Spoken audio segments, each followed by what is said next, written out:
The Hilltop Glove Podcast is sponsored by Mid-Carolina Service Company. Mid-Carolina Service Company is the first name to search for your residential or commercial HVAC needs in Lexington and surrounding areas. Just go holler at Jason and Clint. They'll hook you up on the air conditioners, on the restaurant equipment, refrigerators, refrigeration, ice machine repair. They've been doing this for years. I know them cats forever. Family owned and operated since 2006, they pride themselves in their quality work and customer relationships. Call 803-356-4153 or visit midcarolinaserviceco.com for a no obligation quote for service today.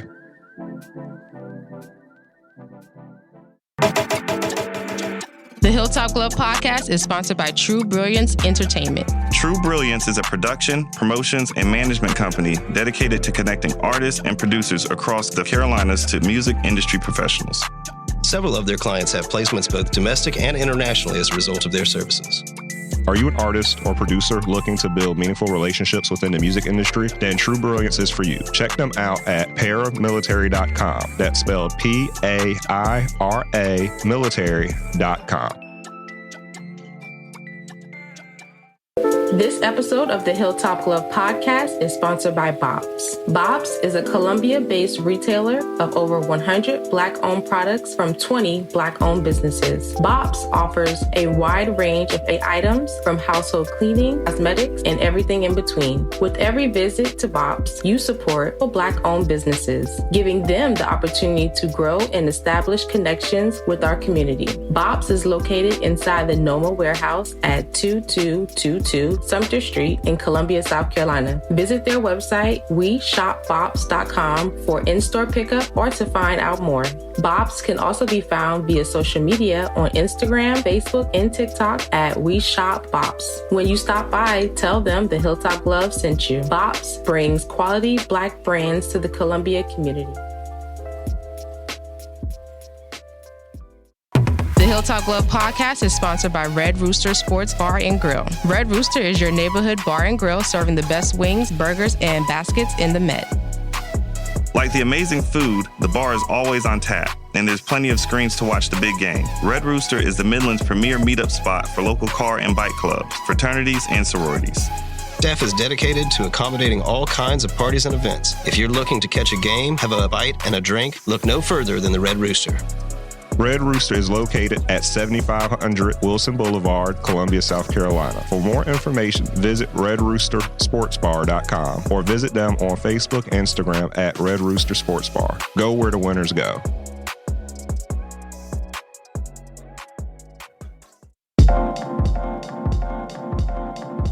Welcome to the Hilltop Glove Podcast.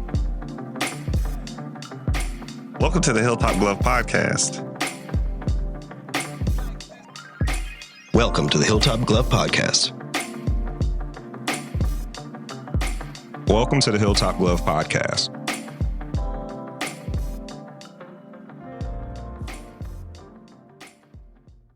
Good morning and welcome to another episode of the Hilltop Glove Podcast. Today, we would like to welcome our amazing guest, Ms. Naida Rutherford. Naida is an elected official, nurse practitioner, entrepreneur, philanthropist, and mother here in Columbia, South Carolina. Naida is also a graduate of Benedict College, and her nonprofit organization, Style by Naida Foundation, provides apparel and toiletries to individuals in need, as well as financial literacy seminars and scholarship opportunities for single mothers. Finally, Naida owns a clothing store, Now and Then Boutique, that provides affordable, sustainable, modern-day fashion trends for men and women. How are you today, Ms. Naida? I just want to say thank you so much for having me. I'm doing well. Had a health scare recently, but the devil didn't win that round, so I'm still here. Amen. We will definitely dive into that later on in the episode about everything. But thank you so much for joining us today. We know you have a busy schedule and it is a Saturday, so thank you so much for waking up early. Absolutely. Well, I've been up since 3:30, so this is right. I did hear in the interview that you are an early bird. That's amazing. Yes. Can you tell us a little bit about yourself, about your story? It's very impactful. I have to say, I didn't even know this much about you. So I would love for our audience to hear exactly from your mouth, your journey, how everything got started, and how did you manage to overcome hardship and circumstances throughout your life? Well, my name is Naida Rutherford, as you guys have heard, and I am a servant. All of the titles that I have accumulated over my 40 years of living here on this earth, none is more important than that of servant. I'm a servant in every single thing that I do. And I believe that I am walking the steps that God ordered for me. And I walk in that purpose and that passion every single day, even when it's difficult. From the time that I was a little kid, I have always known that I was meant to serve others. And you have to figure that out along the way. You have to prevent people from using you. You have to learn the spirit of discernment and listen to your intuition. But most importantly, I'm a servant.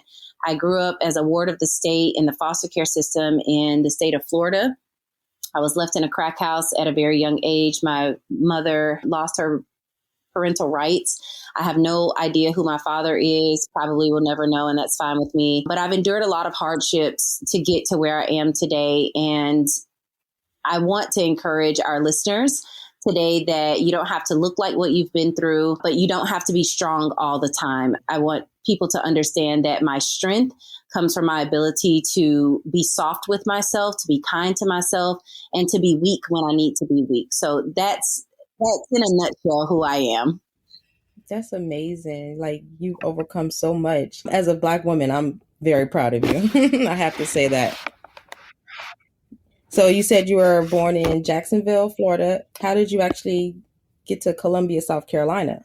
So I was born in Miami, Florida, and I came to South Carolina as a homeless student. 2 days after I graduated from high school, I no longer had a place to live because I was 18 and I had graduated high school. And in the state of Florida during that time, there were no resources for students like myself who maybe we had some potential, but there was no resources that I knew of that were available to me. So 2 days after graduating from high school, I was sleeping on friends' couches, and I had a friend of mine, her mom's name is Leslie Wright, and she took me in and brought me to South Carolina while her daughter, who was my friend, was auditioning for the track teams here at the local colleges in Columbia, South Carolina. One of the coaches from Benedict College listened to her tell my story. I didn't even know she was telling my story. I was very embarrassed by my hardships. I thought people would judge me and assume that I was the problem. And so I was just very quiet about what I was going through. But she saw something in me. The coach saw something in me, and they gave me a chance at Benedict College. And that certainly catapulted me into a more successful trajectory, a faster success pattern, because I took advantage of the opportunities given to me. So I was not going to college. I wasn't coming to South Carolina, had never been to South Carolina, had no idea even where it was. But I was able to come here, get a full scholarship to run cross country and track, became, award-winning athlete, graduated magna cum laude with a biology degree, and just started my life. And it was difficult. It was very, very hard. But South Carolina has been home to me. It has given me a chance. It has loved on me and nurtured me.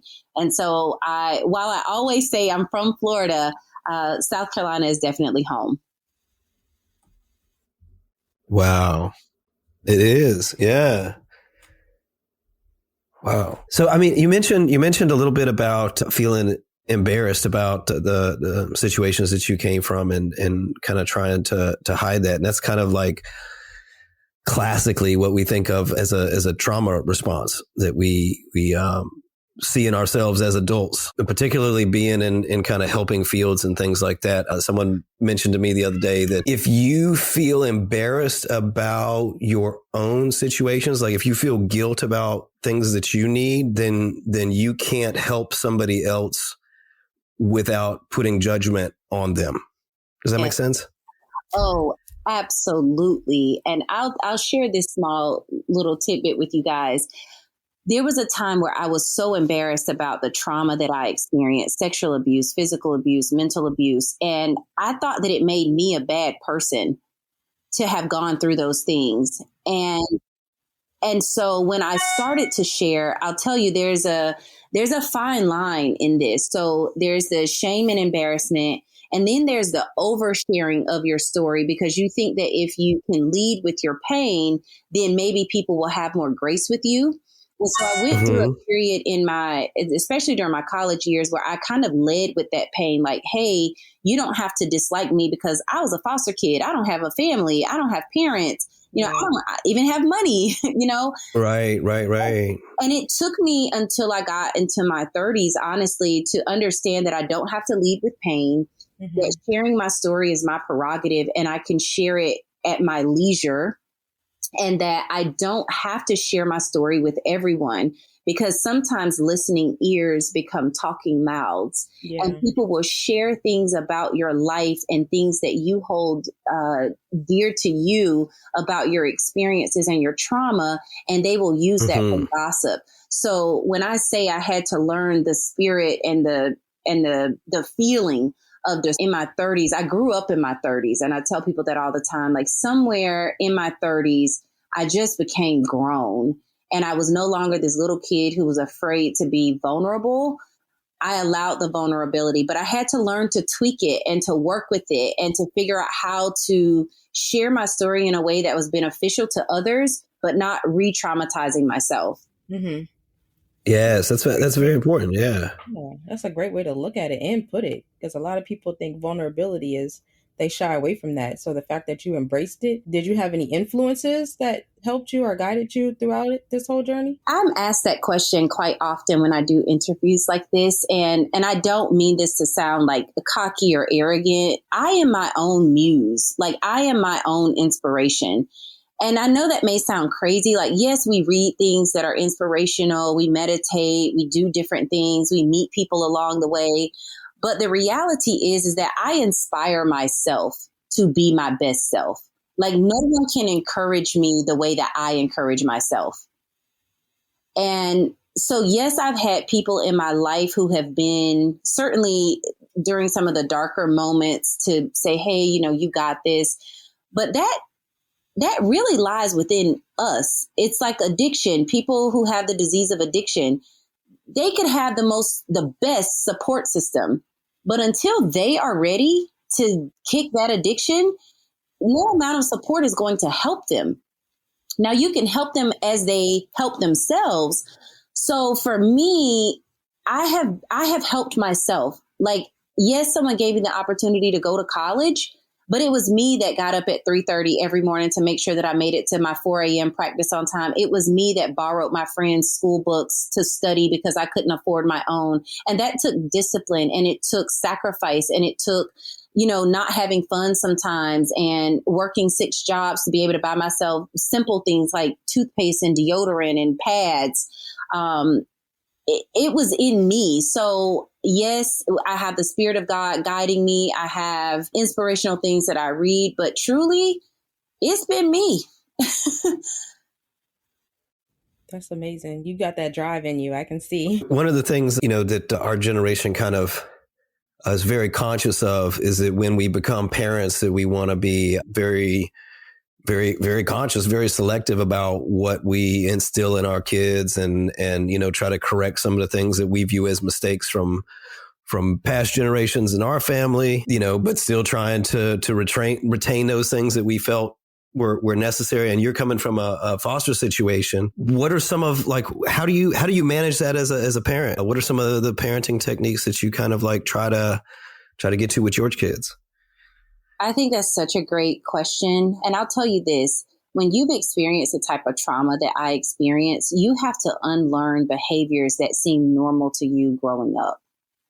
And so I have this philosophy that if you want to be great at something, you have to study it like you would anything else. When we go to college, or when we go to a trade school, or when we're learning new things, we have to study, right? And so there's no manual on parenting. There are ideas, there's books of inspiration, there's things to help you along the way, but you have to figure out what works for your children. So for me, I have spanked my children, but I also believe that spanking children stems from slavery and beating someone who is weaker into submission. And so when I thought about what spanking my children was doing, here's a small child. You've got a belt or a switch or, your hand or a shoe. and you're spanking them into submission. You're saying to them, if you don't do what I say, I will beat you.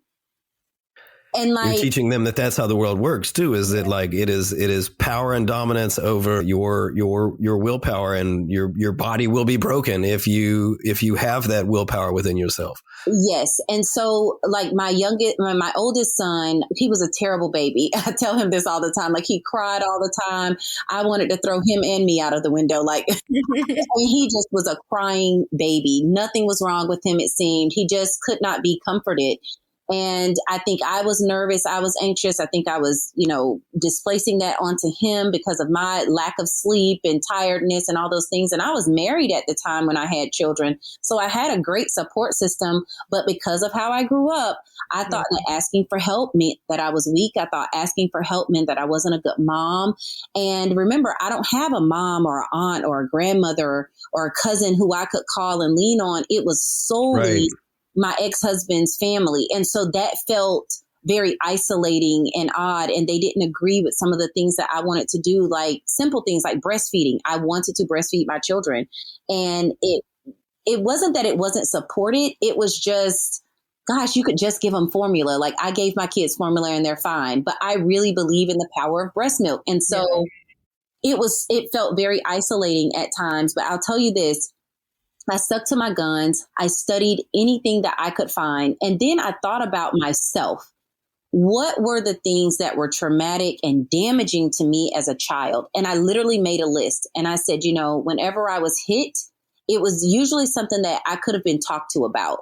Mm-hmm. So let me try talking. And that approach with my children has been the best. Now, there are times where you need to pop your kids so that they understand that something is dangerous. But a beating, like, when my son went to school for a week and didn't do his work, I told him, I said, people without education have very little options and end up in trouble with the law. So put your fist up if you want a fighting type of life. So I have a good smack to a teenager's mouth can't be underestimated. Like, there's a little bit of a use for it. Yeah, I totally agree with that. Like, sometimes, like, I always tell my children, I have two things that I say all the time. There's never a reason to be rude or ungrateful. And then you should always practice words of kindness and acts of kindness. So you can't go wrong in life if you just operate on those two principles. And so the ungrateful part, like, I'm not going to lie. I have popped my son in the mouth a couple of times with I've had better than this. Well, boy, until you get a job. Right. So how was it raising two boys? Oh my gosh. They're 12 and 11. And it is, I feel like a referee most of the time. Like, hey, get him. No, you can't jump on his back. So it's fun. It's exciting. I always thought I wanted to be a girl mom, but God knew exactly what he was doing by giving me boys, because although I am extremely girly in the way that I dress, I'm not so girly and feminine in the way that I act in real life. So I'm very much a tomboy in a lot of ways. And so my children are, I think, definitely seeing that these gender roles are really just what you make them. Because I will get out and run, although I'm not great at football, but I will run and play football and do Nerf wars and all the things. And I don't try to force them to do girly things, but I do teach my boys that it's okay for men to get a manicure and pedicure, to get a massage, to do self-care, to need time alone, to emote without feeling embarrassed by it. So I teach them it's okay to be soft in the places where it's safe and tough in the places where you need to be tough. Yep. My son is about to turn 3, and I do most of the cooking in our house. And so, like, his little kitchen playset, his little pink and purple kitchen playset was one of his favorite toys. I love it. Until he decided to fix it with a hammer and broke it. Oh, that's okay. I think he saw his grandpa fixing some kitchen items and decided he's going to try that out. But it is quite weird because we've tried to be very conscious about, like, not putting any kind of, gender roles or anything on him. But he loves balls and trucks, and never been a sports person at all. But he is all about every kind of sport there is. It's kind of weird how those things happen. I think it's great to just foster what your kids are interested in versus trying to put on them what we think they should be doing. And Right. like, my son was amazing at swimming, but he hated it. And I just said, I'm not going to force him to do it. And he was great at it. Like, without much training or practice, he was just an amazing swimmer, but he hated it. And I just said, okay, no problem. I don't want to teach them to quit, but I do want to teach them to walk away from things that don't give them joy. Yeah. Right. And swimming is one of those things that I grew up doing a lot of swimming, but I don't want to compete in swimming. I just want to swim. Yeah, that's what he said. He's like, I don't want to win awards. I just want to swim, Mom. Okay. Yeah. So every successful business starts from the same place, which is a great business idea. And while fashion outlets and consumers are quick to pick up ideas from runway, selling retro items is a skill that most do not possess. And I know firsthand that you have this skill because I was on the news with you one day and you selected me to be your model. And I was just amazed by, your presentation and everything. So do you follow trends or do you start your own? And how did you find your style? Oh man, the style question. Yes. I'll tell you this. I have experimented with every type of fashion that you could probably think of. When you grow up in foster care and you don't grow up in a situation where people buy you nice things and you have to dig your clothes out of the trash bags that people donate to the group home, you either learn to just wear what you have or you learn creativity. Mm-hmm. And so for me, it was creativity. I was super thin as an adolescent and a teenager. And I'm talking like skinny, like olive oil skinny with big hair and glasses. Okay. Like skin and bones. Like the biggest thing on me was my hair. And I'm not joking. Wow. So none of the clothes fit me because think this is the late 80s, 90s, right? And so while just like, plus size women have found like this like amazing confidence in the fashion that is now available to them. If you go back to look at plus size clothing from that era, it was not fashionable. It was like granny flower print mess, right? And the same thing if you were extremely small. So I was a 000. Oh, wow. Yeah. Can you even imagine what that No, I cannot imagine that. I could literally wear like baby clothes, like toddler size clothing, but I was so tall. I'm 5'7", almost 5'8". So I was tall, I was skinny, and nothing fit. Like my pants were always high watered. The shorts were always too short just because I have long legs. And so it was a struggle to find my style. But I was always willing to try. And I learned in college more than anything because I had a job and I could purchase things for myself. But I could only purchase things from thrift stores because I didn't have the money to go shopping. Like, I don't think I had new clothing until I was out of college. Like, I remember buying myself a suit for an interview once, and I saved and saved and saved to go to the Limited to buy myself this $149 suit. So, I always wore thrift store clothing. And what I realized early was that vintage clothing fit me better because it was smaller. And so I found my vibe and found my style. I experimented. Sometimes it worked. Sometimes it didn't. There were no products for people like me. Like, I have this weird textured hair, which now is not weird, but growing up when everyone was getting, perms and their hair straightened, people didn't look like me. Like, I grew up in a neighborhood that was completely African American, and I literally was like the only person with my hair texture that looked like me. It was really weird. So people are like, girl, put grease in your hair. And I'm like, okay. Yeah. But it didn't work. So it took me until my 20s to really find what worked for me. And then I've just tweaked it over the years. And now I can show other women, no matter what their body type is, how to dress for their body type without trying to conform to societal standards. And that's a big impact right there, because growing up as a female, you get stigmatized by a lot. So you really don't know what they expect of you in the real world as far as dressing. But can you tell us how important your first impression is and what led you to assist college students with business attire?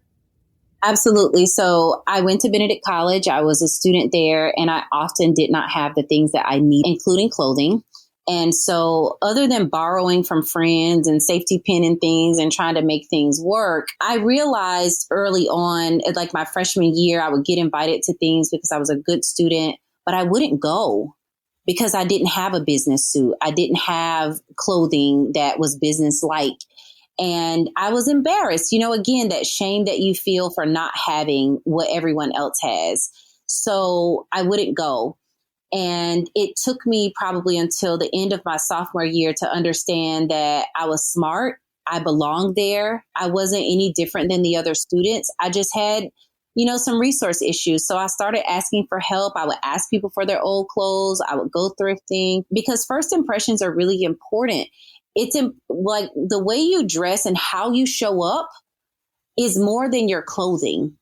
It's what you feel on the inside about who you are and what you want the world to think about you. So when I see girls and all they wear is like hoodies and sweatpants, they may be embarrassed by the fact that they're developing breasts or that their bodies look different than their friends, or they may not have found the confidence yet to wear things that make them feel good. Yes. Without feeling like someone is going to sexualize and objectify them. Yeah. So for myself, when I get dressed every single day. It's not a vanity thing. It's a feeling thing. I dress the way I feel. And so for me, when I dress my best, I perform my best. I look my best. I'm showing to the world how I want to be addressed. And so first impressions are real things. Like if you go out to a job interview and you have on a dress that you've had for 10 years and you kept it and you thought you could fit it, but you didn't allow enough time in that morning to try on something else. And now your dress feels tight and you're uncomfortable and you're pulling on it. Man, you're not going to perform very well. You're not going to give a first impression that is reminiscent of what you present. You're also wearing other things like insecurities. I know as a Black woman in a predominantly white space, most of my career, I wore that.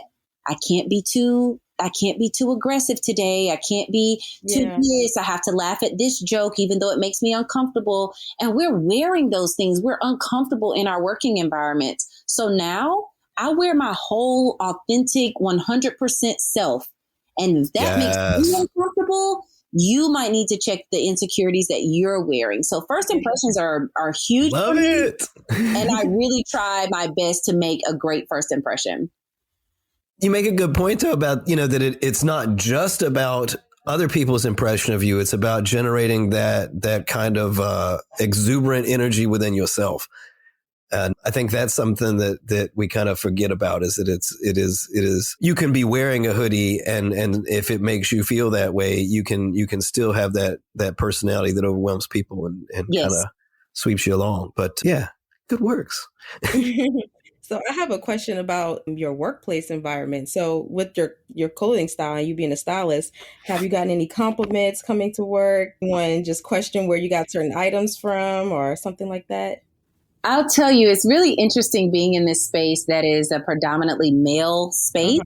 Yes. My appearance is often the topic of conversation. And it's weird to me because I'm like, I'm sure no one ever asked the previous, administrative person like, oh, like you look so cute today, or hey, where'd you find those pants? I'm sure that was never a question, but I don't choose to wear a uniform every single day. I have my uniform in my car like Batman. I'm ready to throw it on when I need to. But I choose to wear business clothing when I go into work. And if I need to change, then I do, because that makes me feel good. It does not make me feel good to walk around in khaki cargo pants and this uniform shirt every day. I'm proud to be able to put that uniform on and humbled by it as well. But that is not how I choose to walk around every single day. I show up as myself, again, my 100% flamboyant, colorful self. And yes, the way I look and how I dress is often the topic of conversation, but I accept it because I understand that people are drawn to certain things. And if them being inspired or, liking what I have on makes them come up and feel more comfortable talking to me, then I've done my due diligence and my job that day. Speaking of that uniform, this I'm assuming is at your job as Richland County Coroner. Yes. And you are the first Black woman in history to be elected as Richland County Coroner. So congratulations on that. And thank you for your public service. So I think, a lot of people only know about coroners from crime shows and NCSIs and such like that. And you've got purple spots on your tongue. So that means that he was poisoned in the dining room by Mr. Plum. But there's a lot more to it than that. And this is an elected position because you are working in the public interest and serving the interests of the community. So I was wondering if you could just kind of like share with us a little bit about what the real role of a coroner in a metropolitan area. Richland County is the county containing Columbia, the capital of South Carolina for our listeners elsewhere. Thank you so much for asking about this amazing role that I have, Mike. First, I just want to say thank you to the people who put me in office. I operate in gratitude every single day. And I often start things with some sort of gratitude because I don't have to be here. The voters put me here, and I'm super grateful and humbled by that every single day to win against a 20-year incumbent who had been there, 20 years, and I won 60% of the vote. That's amazing. That's crazy. When I think about that, I look at the numbers sometimes, when the days are really hard, I'm like, over 30,000 people wanted you to be here. So, yep. Keep going, girl. You got this. Yes. So the job is very different. People think that the hard part is looking at the deceased, looking at the heads blown off and the graphic images that you see, right? That's not the hard part of the job. The hard part of the job is telling a mother that her missing son is not coming home.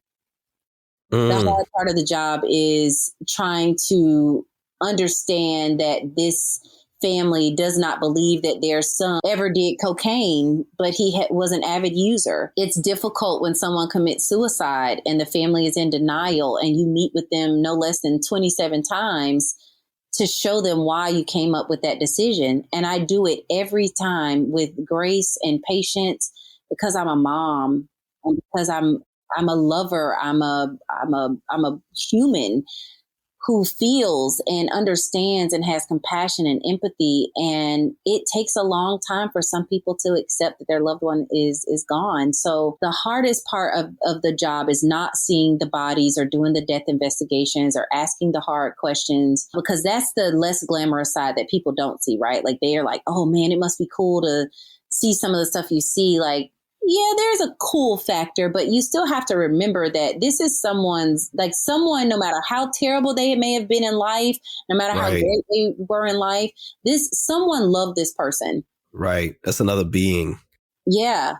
And you have to give it the respect and the deference that it deserves. So it is not quite like TV. It's not, we go on scene, we know immediately what happens. It takes up to 34 days sometimes for the toxicology to come back for me to be able to call a mom and say, hey, your daughter died of a methamphetamine overdose or fentanyl, which is sweeping the country right now. And so they have to wait all that time. Can you imagine, for the parents who are listening, that I have to tell them it's going to be about 30 days before I can give you an answer? That's excruciating as a parent. Yeah.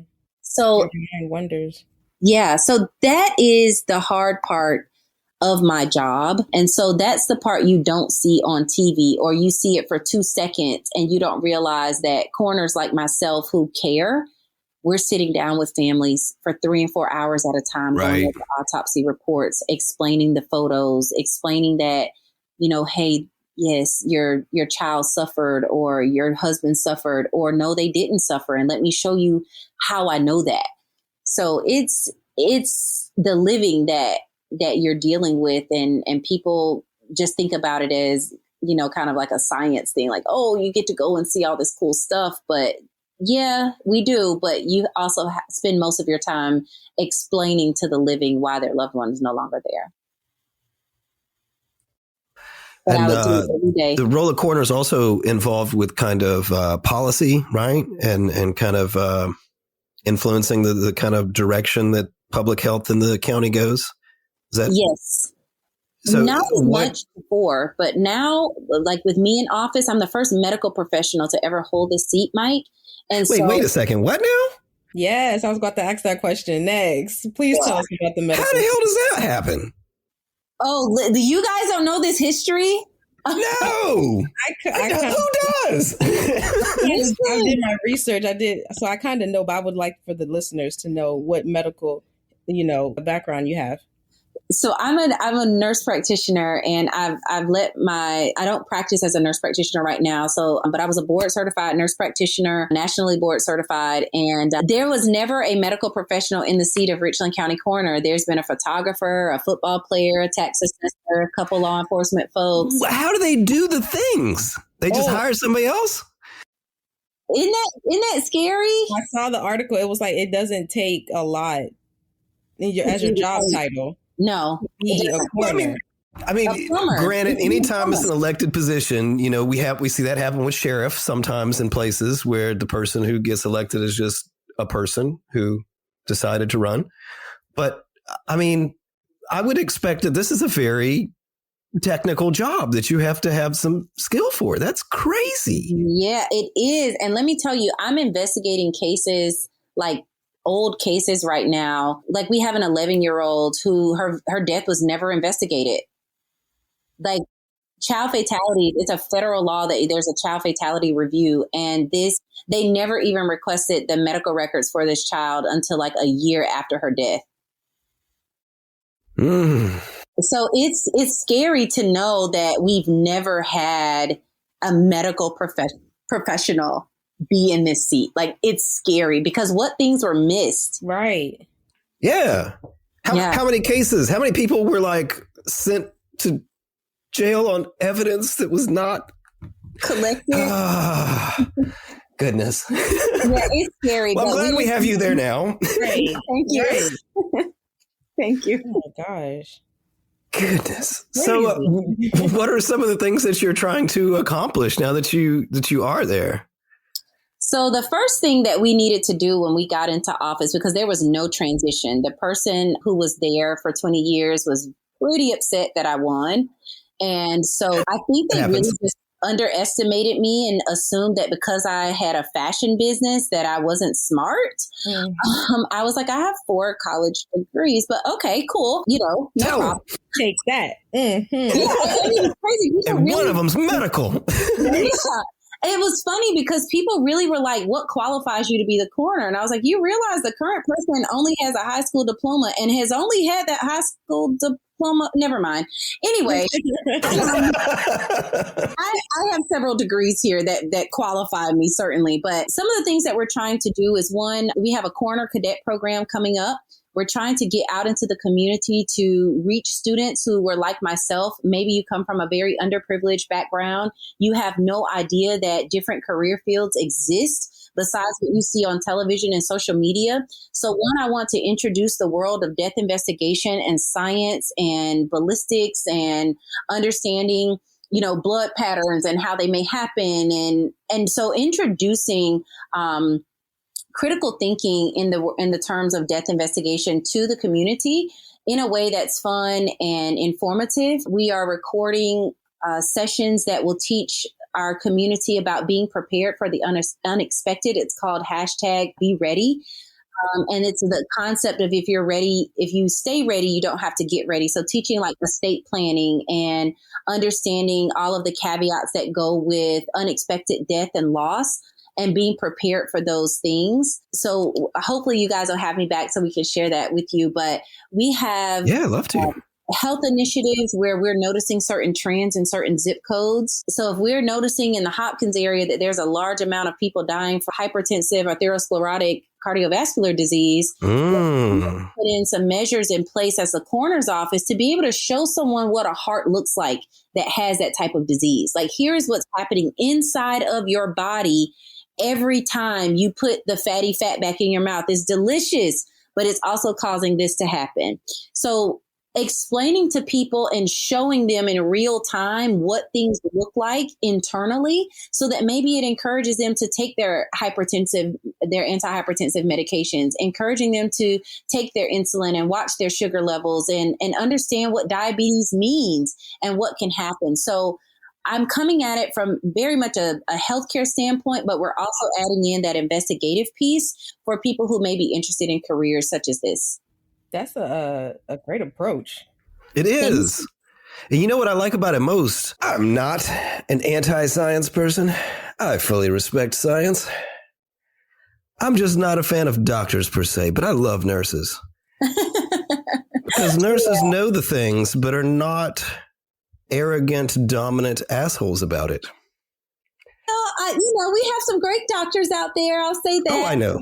Sure. But I'll tell you this, Mike. I think that on a community level, especially in the Black community, where things are not often explained to us, where they make sense, or we don't use language sometimes as healthcare. We're using medical jargon and people are just shaking their heads and have no idea what we're saying.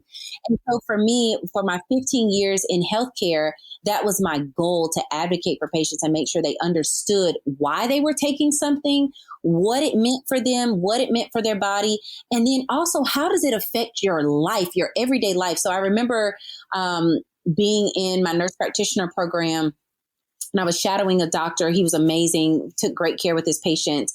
But at the end, he said, you're going to have to adjust how you eat. And when he left out of the room, I asked the lady, I said, do you have the resources to add more fruits and vegetables to your diet?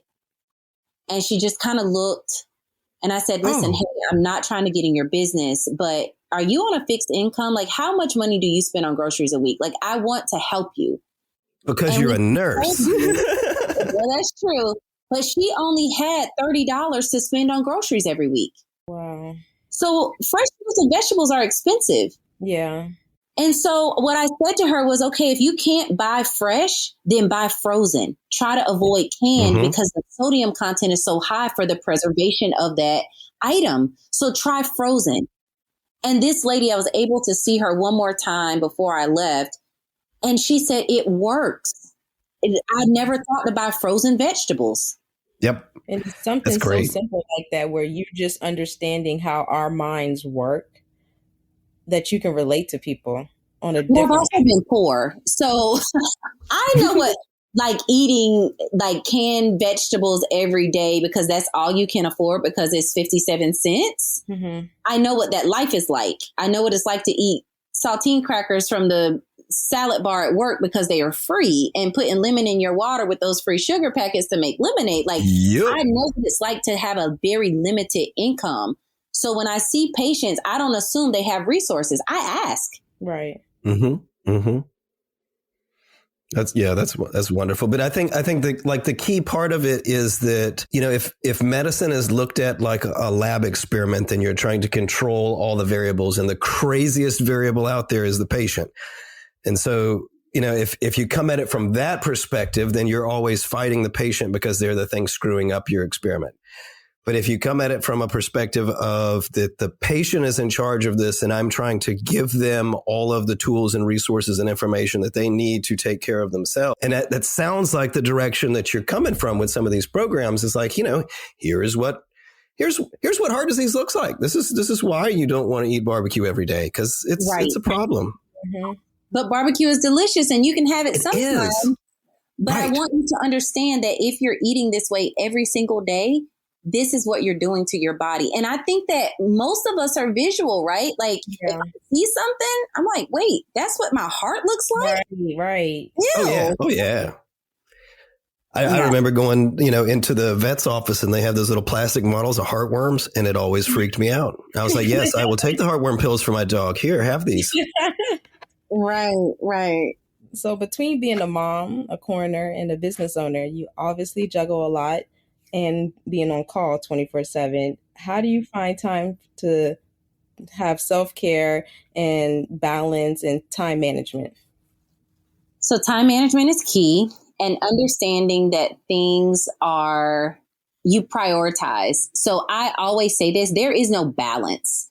There's no like one day it's all up or down, or there's no balance. What there is intention.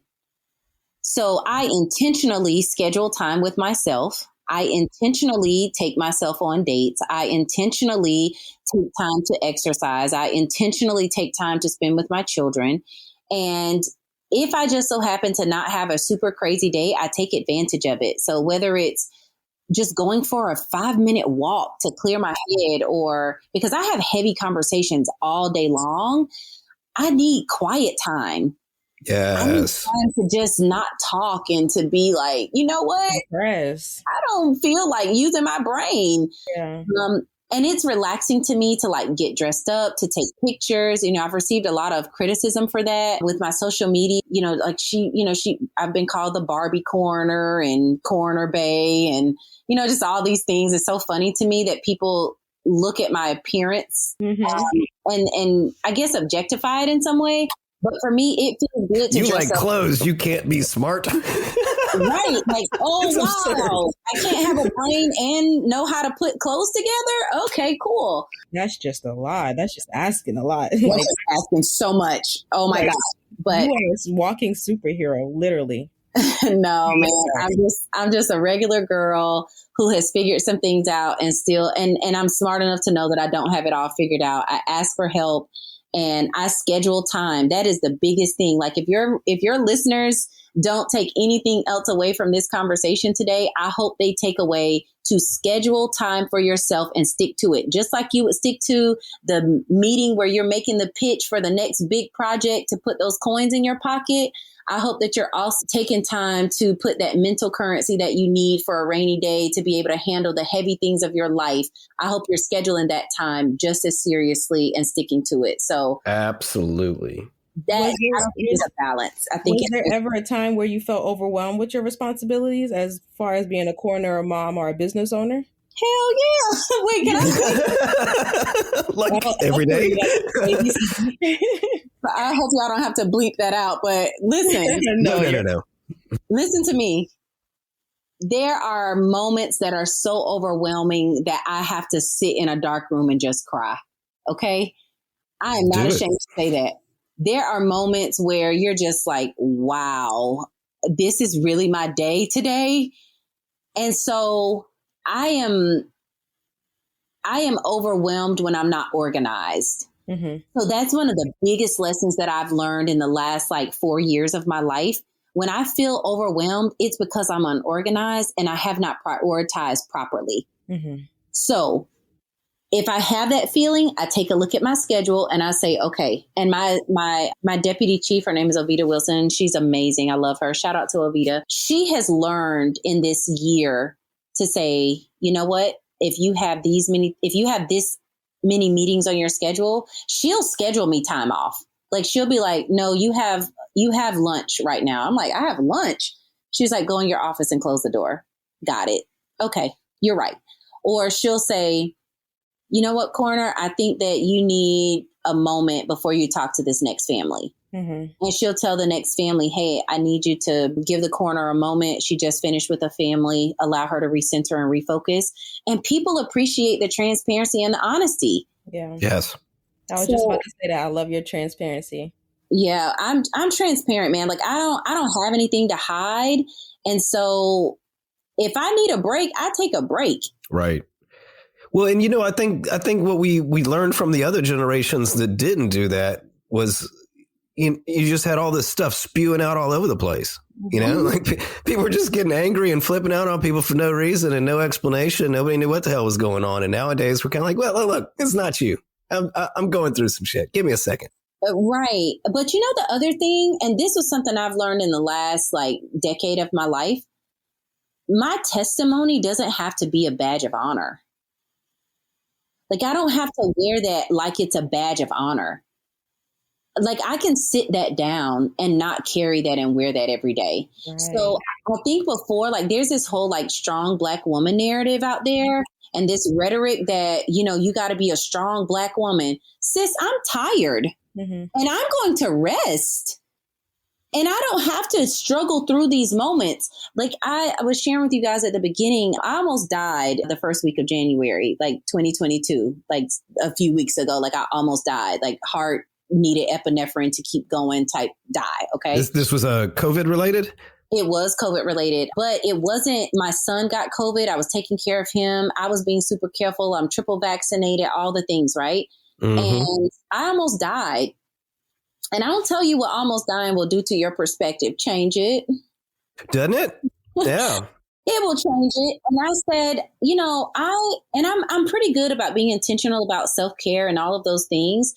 But what I realized in that week of laying there in that hospital was I don't have to be strong all the time. Like I can admit saying, hey, I need to be weak in this moment. And so when I came home, my friends literally had like a schedule like, hey, she said that she needs us to be there for her. Like I needed a hug. I needed to know people loved me. Like, yeah. I do not support, and I used to support the strong Black woman narrative hard. I mean, super heavy. And now I'm like, no, sis, I'm tired. It takes a community. Right. Nobody's an island. Like we need other people, and that whole mentality of that you have to be strong and singular is actually like keeping us, not as strong as we could be as a community. Yeah. So toxic. Yep. So yeah, I'm glad you made it. I'm actually on day 2 of COVID. That's why my voice is here, but I'm also vaccinated, and I think that has really saved my behind, because yesterday I felt like absolute death, and this morning I feel like 75%. So hopefully I'll be rebounded in a couple of days, but I am now definitely telling people that, like, yeah, if I'd have felt like that for 7 days, no, hell no. Thank you, vaccine. And it sounds like you were also vaccinated, so your situation was also could have been a whole lot worse. Oh, yeah. And I'll tell you, it wasn't COVID that got me. My symptoms weren't improving. And so they attempted to give me the antibody infusion, and I had an anaphylactic, so like just a severe allergic reaction, and ended up with pericarditis. Uh-huh. It's super rare. Like they don't even have like real like records of people having this reaction to the antibodies. So I just had a super rare, weird reaction that put me in the hospital for 7 days. So it wasn't COVID that tried to take me out. A reaction to the treatment. Mm-hmm. Yeah. Yep. That also happens. Yeah. Yeah. So I'm here. The devil didn't win this round. Man. So what projects are you working on, or where can we see you in the future, or hear more about what you have going on? Follow me at Naida Rutherford, NAIDA on social media. I've been off of social media since the 1st. I haven't gone back on because I was admitted to the hospital that day, but my birthday is coming up on February 7th. And so I plan to do a huge post, a rebranding, putting some cool things out there. So please follow me at Naida Rutherford. You can go check out the website for the coroner stuff at rccosc.com. And if you are interested in vintage, modern, cool fashion, you can check out the Now Then store on Instagram and Facebook. We're also located at 607 Lady Street, downtown Columbia, open on Saturdays only right now from 11 a.m. until 6 p.m. And so we're closed today because of the snow. I'll put that in quotations. Yes, because I was just about to ask you. I needed an outfit for the gala tonight. We're not open today, but we'll be open next Saturday. And I hope people come out because we're doing a huge blowout sale where everything will be $5, including evening gowns. Oh, wow. You know I like my evening gowns. Well, sometimes we get some cool stuff in for guys, but the guy stuff goes so fast that it just sounds like a good deal to me is all, because I am, moderately aware of fashion prices. So I think some of our listeners should go check you out. Yes, absolutely. Check us out. So we're trying to stay open. COVID has made it difficult for us, but if we can stay open past May, I think we can do it, but we're struggling. So guys, please show us some love and support. We would really appreciate it. Yeah. Any way we can help you repost or brand, just let us know.